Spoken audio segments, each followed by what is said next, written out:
Okay, viewers, this is the Norwegian Bliss cruise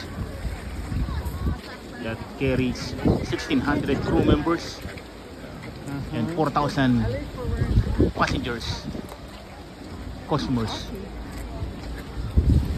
for 7 days from Seattle, Washington, USA to Alaska. There you go. Now we are landed here at Old Sitka Pier, going to downtown Sitka, Alaska. These are the posts.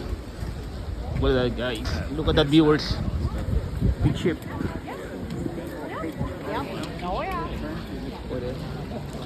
So si kabayang Noli and Ani from Bulacan. Balagtas, Bulacan.